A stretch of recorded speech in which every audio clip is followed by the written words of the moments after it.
Good Thursday evening and welcome to the NCWLIFE Evening News. I'm Grant Olson.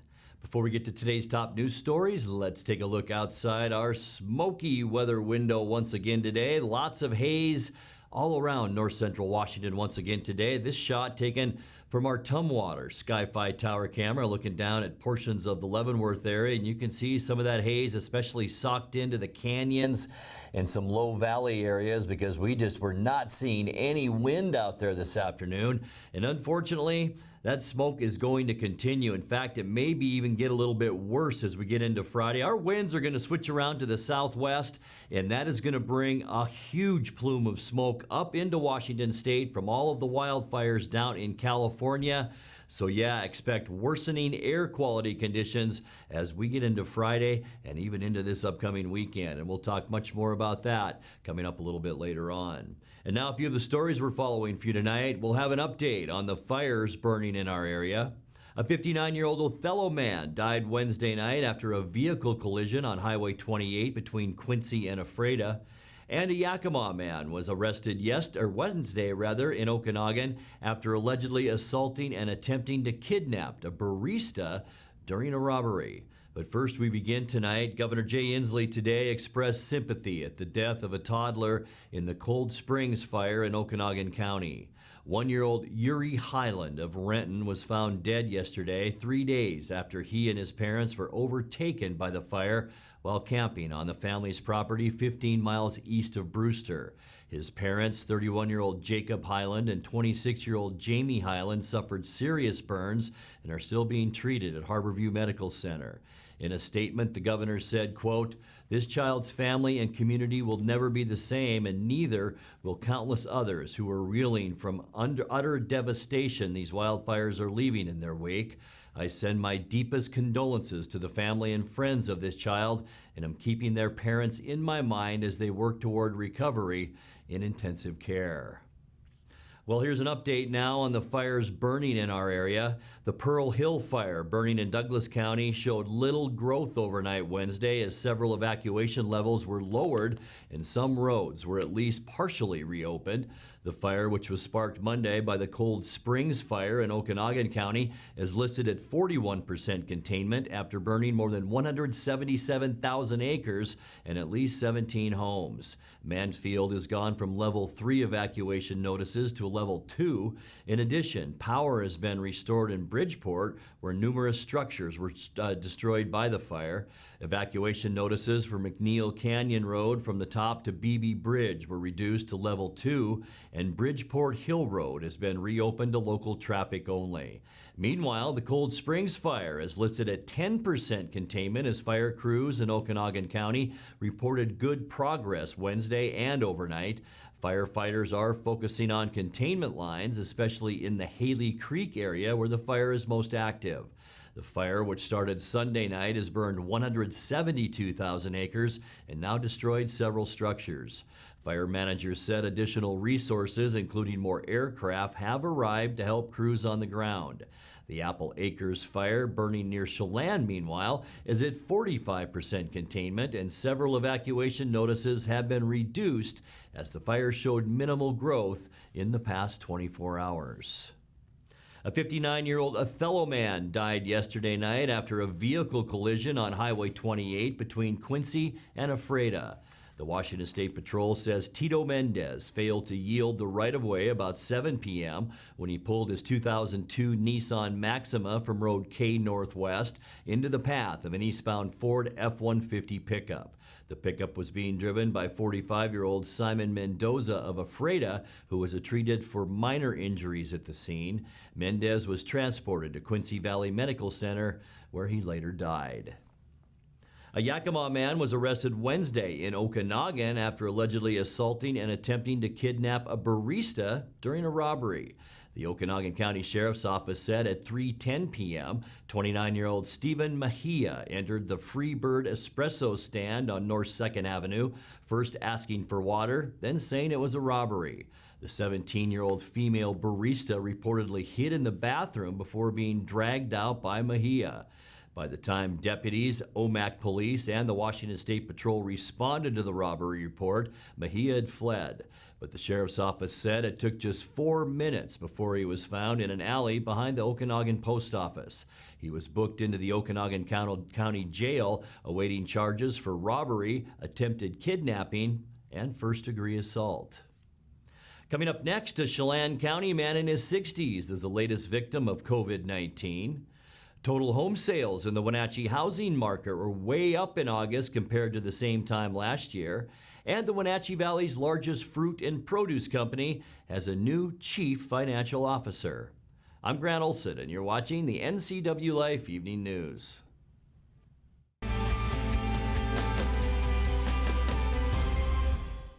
Hi, Stephen DeVilbiss here, Branch Manager of Beneficial and Home Care.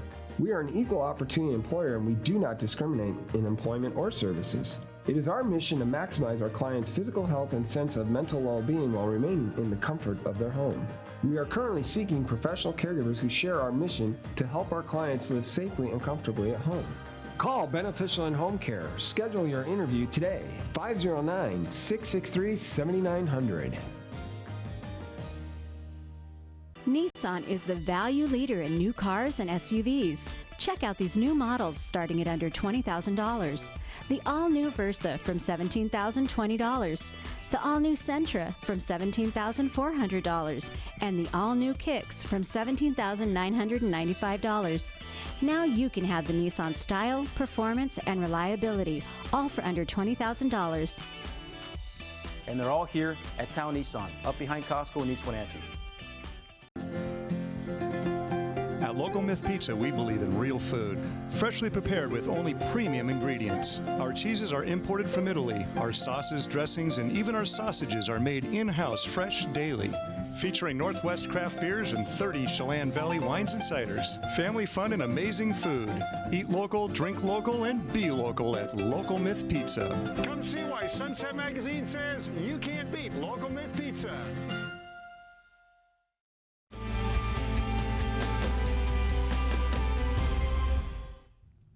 Welcome back. In another news, a Chelan County man in his 60s is the latest victim of COVID-19. The Chelan Douglas Health District reports it's the 19th known death from the coronavirus in the two-county region since the pandemic reached Washington earlier this year. So far, 12 Chelan County residents are known to have died from the virus and 7 people from Douglas County. Grant County also reported 2 additional COVID-19 deaths yesterday. Its 16th and 17th. Both were from Quincy, one in his 80s and one in his 30s.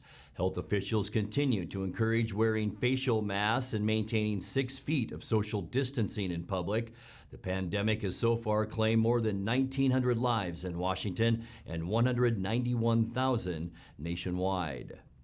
Well, total home sales in the Wenatchee housing market were way up in August compared to the same time last year.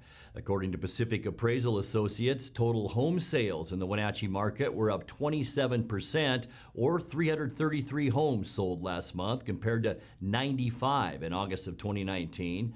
Closed home sales are also up year to date, and pending transactions stand at 183 compared to 76 last year. On the downside of the report, year-to-date listings are down by 4%, and active home listings are way down from 141 in August of 2019 to only 73 this year, a 48% drop. As is still the trend, median sales price of a home in the Wenatchee Valley also was up 4%. It went up from $345,000 last August to $359,800 last month. Well, the Wenatchee Valley's largest fruit and produce company has a new chief financial officer. Christian Wolf will take over as CFO for Stamilk Growers, replacing retired executive David Millheisler. Wolf, who was born in Argentina, was previously an executive with professional services company Accenture for 32 years. He calls the new CFO assignment, quote, an exciting new career chapter and challenge. You're watching the NCWLIFE Evening News. Coming up next, tonight's feature story and your complete local weather forecast. That and much more still to come on the NCWLIFE Evening News. Please stay with us.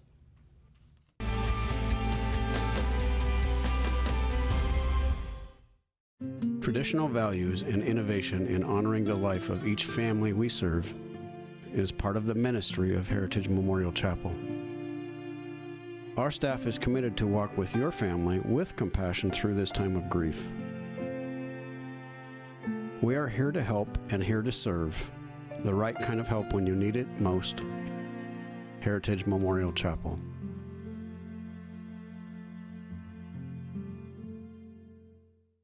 Family roles change with time. You may find yourself being an unpaid caregiver to a loved one. Caregiving can be rewarding, but also stressful. Taking care of yourself is vital. Aging and Adult Care of Central Washington has low or no cost services for unpaid caregivers, such as in-home support, care supplies, and counseling. Connect in your local area by calling Aging and Adult Care at 800-572-4459 and mention you're interested in caregiver support. The two hottest pickups in America are at Town Chrysler Jeep Dodge Ram. First, the Ram 1500 with back-to-back Truck of the Year awards from Motor Trend, and now the Car and Driver 10 Best list for 2020.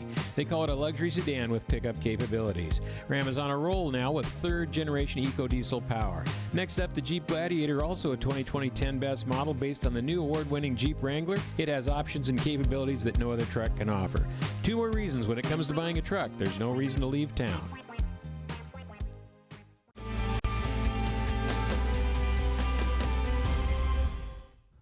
Welcome back to the NCWLIFE Evening News. The Pearl Hill Fire, which has scorched 174,000 acres of land since Monday, made landfall in the Columbia River town of Bridgeport.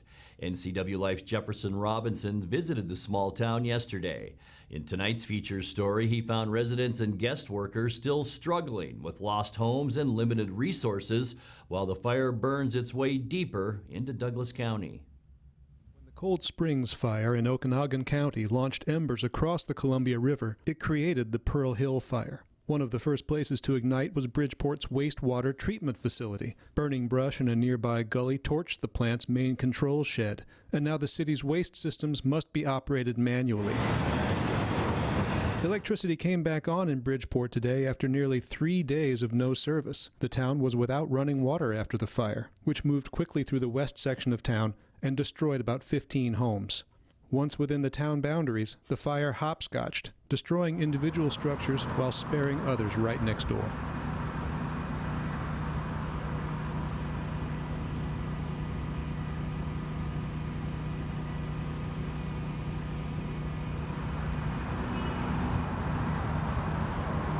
With fire blowing everywhere and no utilities in place, and COVID-19 forcing social separation, the town of Brewster, about a dozen miles west, became the first place available for evacuees. The Red Cross set up shelter services at Brewster High School, where about 400 people checked in for meals. 91 of them were H-2A agricultural workers, bussed in from Highland Orchards, who spent the first night in a Brewster city park with no tents or supplies. Red Cross officials said those workers were the only ones who made use of the shelter for overnight accommodations. The worst may be past for Bridgeport, but the Pearl Hill Fire still burns its way into Douglas County, driven by the prevailing winds. Today, teams battling the blaze said the 174,000-acre fire may not be contained until Monday. Jefferson Robbins, NCWLIFE.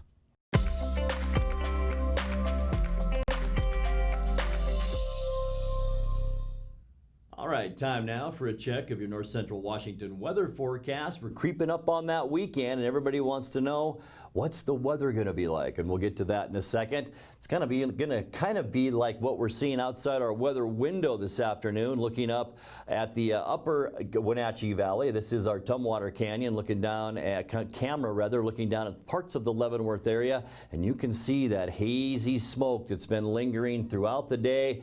In fact, we've had it for a couple of days now all throughout north central Washington. Here's another look down. This is from our cross camera on Wenatchee Heights.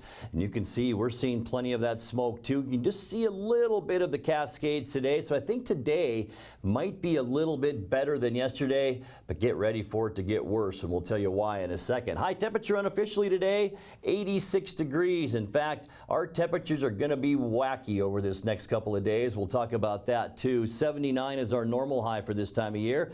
just about normal as far as lows go. 52 this morning, 54 is normal. Record high for the third day in a row. 2011 was a hot one. 96 degrees last year at 2011 on this date. 44 our record low in 1972. Sunrise this morning was at 6:32, and the sun will set tonight at 7:22. Man, we're losing a lot of light, aren't we? Let's take a look at how our Friday will shape up, and it's going to be a little bit warmer, we think. I mean, it depends on how much smoke we see out there. A lot of that smoke is filtered sunshine, so some of these temperatures, we might not even see those tomorrow. 90 in Moses Lake, Ephrata, Quincy, Wenatchee, we might see 90 degrees as well, depending on how much smoke there is. 84 in Lake Wenatchee, 91 Chelan, and 92 degrees for the high temperature up in very smoky Omak. So I'm a little bit reluctant to say that we're probably going to see that temperature too. Let's go to that surface loop now. Lots of activity around the western United States. This right here is actually a smoke plume that's went out to the sea from California, and winds will switch to the southwest for us, and that's why that plume of smoke's going to head our way as we get into Friday. Widespread haze. We will see warmer temperatures, but will we, if all that smoke does come our way? We're thinking about, as you just saw, about 90 degrees for most of our area on Friday. For Saturday, more of that haze and unseasonably warm. We're going to stick with temperatures maybe in the upper 80s to around 90, depending on that layer of smoke. We might only get to the mid 80s this weekend. For Sunday, still going to see haze out there. Increasing clouds, though, late in the afternoon, and Sunday will most likely be our last warm day. You can see some clouds moving in and an area of low pressure now beginning to form out in the Pacific, and that's going to bring some showers our way, especially on Monday. Western Washington will see that first, and then we'll see about a 30% chance for showers as we make our way through the late afternoon into early evening. Man, it's just nice to see some rain showers on our surface loop map, that's for sure. Tuesday, that's the best chance of rain that we have seen in a long time. Mostly cloudy, cooler, a 40% chance for scattered rain showers as these waves of moisture continue to move across Washington state.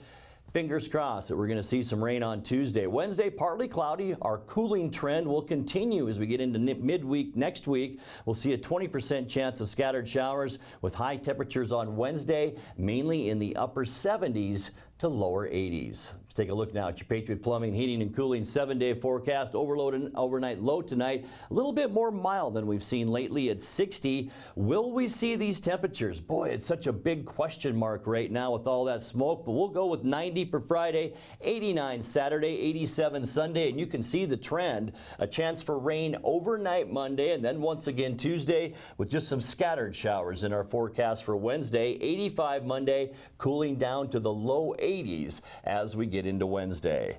And that's a look at your local weather forecast. Coming up next, tonight's sports report with Eric Granstrom and more as the NCWLIFE Evening News continues right after this.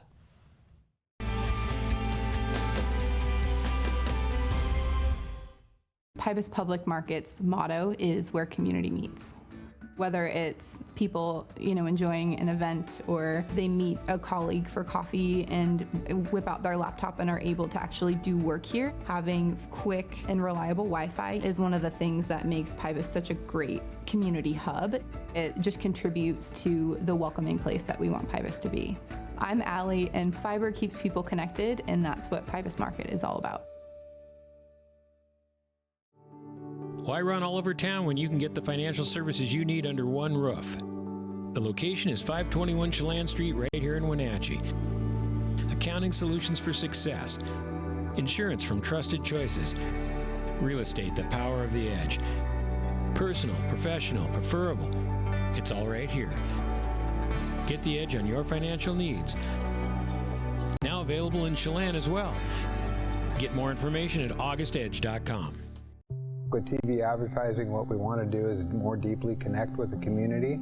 People spot me in different parts around North Central, Costco and Wenatchee, say, hey, you're the pizza guy. And so they wouldn't know that if it weren't for the TV commercials we've done. We've been here so long that people already know who we are and what we do, but to have that image flash on their television screen as opposed to just hearing in the radio or seeing in the newspaper. I just love the fact that we can actually put our finger on when a customer comes in and says, I saw your ad. It's becoming increasingly difficult in this digital age to know where are your customers listening or watching, because I watch all the different channels that they watch too, like Cooking Channel, History Channel, and so it was wonderful to be able to be on there. I would say that if you want to do business in Wenatchee, then you should connect with the people of Wenatchee, and there's no better way to do that than with NCWLIFE.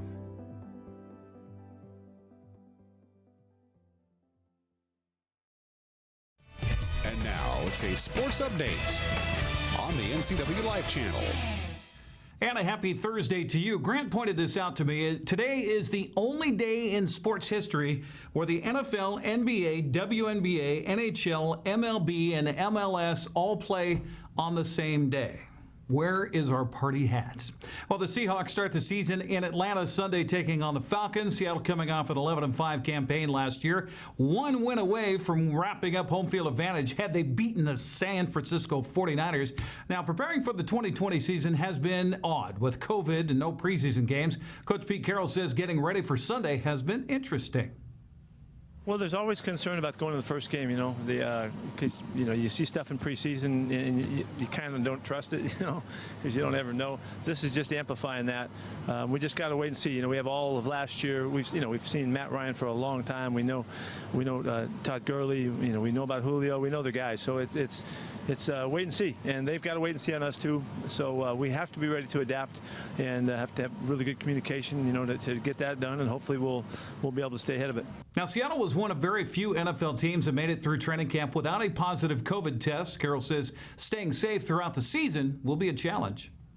Our system and the guys, you know, compliant to it has been all but flawless, really, at this point, so we know that we can create a bubble, you know, in our format, and we know that our guys have set up the structures of the way they're living when they're not here in the building effectively, and that's really important to us.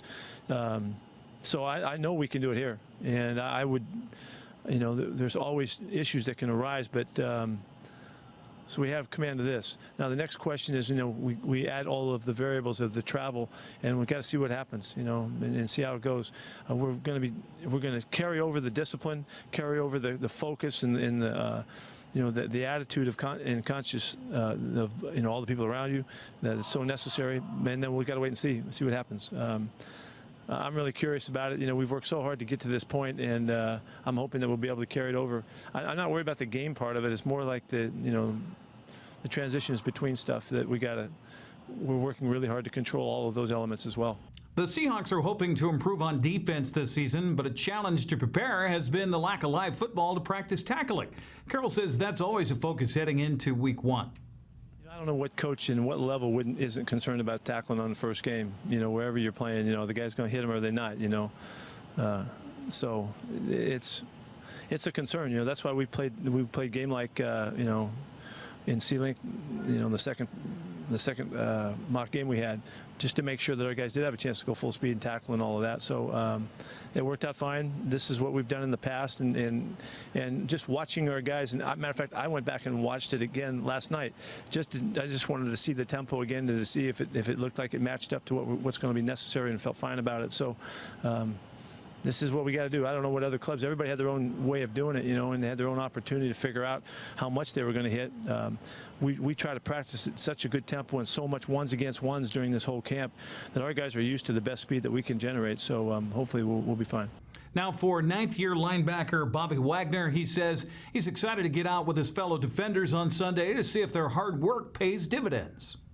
I'm really excited about the group. I feel like once we kind of got in and got a chance to be around each other, you see everybody's, you know, I was really impressed with how hard everybody worked out, you know, over the time we had off, and everybody came back in shape, everybody came back ready to go, and, you know, I really feel like our group gelled, you know, this last month, and so I'm excited to see everybody kind of play. It's kind of tough because we didn't have you know, no real games really, so a lot of it is just going to be kind of going with the flow, but, you know, I'm excited about our group. I really feel like we have a really, really good group, talented group. A key focus has been improving Seattle's pass rush, and defensive coordinator Ken Norton Jr. says he expects big things with the additions of Bruce Irvin and Benson Mayowa. Really like what I see. Both of them, Bruce and Benson, have they have a history of great productivity. They played this game at the highest level for a few years now, and now they're both coming back home where they all started their careers. And really excited about the way they've handled practice, the way they've worked together, the way they've worked the one-on-one pass rush in our one-on-ones. So I got really high expectations when it comes to those two guys working together, putting pressure on the quarterback, getting them off the spot, getting to a place where we make them throw the ball to our secondary, and getting body on the quarterback. So I'm really excited. I have really high expectations when it comes to those two guys. Seattle and Atlanta kick off Sunday morning at 10 o'clock on Fox. NFL season is underway tonight with the Chiefs hosting Houston. That game's on NBC. Well, the Mariners got a good old-fashioned hind-end whooping last night in San Francisco. The Giants pounded Seattle starter pitcher for 7 runs and a 10-1 victory. Nick Margavicius gave up 7 runs in 4 1/3 inning, dropping his record to 1-3. Struck out 6 and walked 3. Manager Scott Servais says the learning curve continues. Seattle's only run came on Kyle Seager's sac fly in the 8th. M's have the rare day off today before beginning a 3-game series in Arizona on Friday. Let's take a look at the American League West scoreboard from our guys at Les Schwab and gals at Les Schwab. Isaiah Kinner-Falifa was 4 for 4 with 2 runs, the leading Texas past Los Angeles 7-3. The Rangers platooned 7 pitchers in the victory. Ramon Laureano's walk-off single scored Tommy LaStella, and Oakland topped Houston 3-2. The win helped the A's extend their lead in the American League West to 5.5 games over the Astros. Lead is 8 over the Mariners, who dropped to 19-24. We have hockey on TV tonight. Coming up, Wenatchee Wild hosts the Merritt Centennials in BCHL play. That's at 7 o'clock with our buddy Arch Ecker on the play-by-play. Wenatchee hosts Eisenhower in Big 9 football tomorrow night at 6:30. Grant Olson and I will have your play-by-play then. Saturday, Sebastian Moraga and Matt Wiesen are at 2 o'clock with the soccer match last year from Wenatchee and Eastmont. Of course, the Jerry Burschauer Memorial 100 race live at Wenatchee Valley Super Oval tomorrow, or on Saturday night, I should say. 5:30 live on Facebook, 6 o'clock live here on TV. I will be joining Greg Rentz because my hunt was ruined for the weekend because of the state land closures. Happy about that. But I'll be there to help with the call on that big race on Saturday night. That's a look at sports news. I'm Eric Granstrom. Grant, back to you. And thank you very much, Eric. And as we leave you tonight, a service that delivers nutritious meals to seniors in North Central Washington is asking for your help. Okanagan County Transportation and Nutrition delivers frozen meals to 3,500 seniors in Chelan and Douglas counties. The nonprofit team is in the midst of a $50,000 fundraiser to buy equipment for delivery of hot, fresh meals. If you can contribute to the effort by donating through their website, octn.org, or you can go to their GoFundMe or Facebook pages. They need your help. Now let's check in with Eric Granstrom once again for a look at what's coming up tomorrow morning on Wake Up Wenatchee Valley. Eric? Hey, Grant, be sure and join us for a Finally Friday edition of Wake Up Wenatchee Valley. Of course, we'll talk about the weather and hot temperatures. We'll talk sports. Speaking of sports, big race coming up this weekend at Wenatchee Valley's Super Oval. Hope to have more information on the Jerry Burschauer 100. It's a memorial race you don't want to miss, and we'll only have it right here on the NCWLIFE channel. That and much more coming up on a Friday edition of WUWV, Wake Up Wenatchee Valley. It's right here. Grant, back to you. Thank you very much, Eric. And that's going to do it for our newscast tonight. For more on these stories and other news from around North Central Washington, you can find us on Facebook or our website at ncwlife.com. And remember, if you see news happening, we'd like to hear from you. You can send us an email at news@ncwlife.com or give us a call at 888-6295. I'm Grant Olson. Thanks for joining us. Have a great night.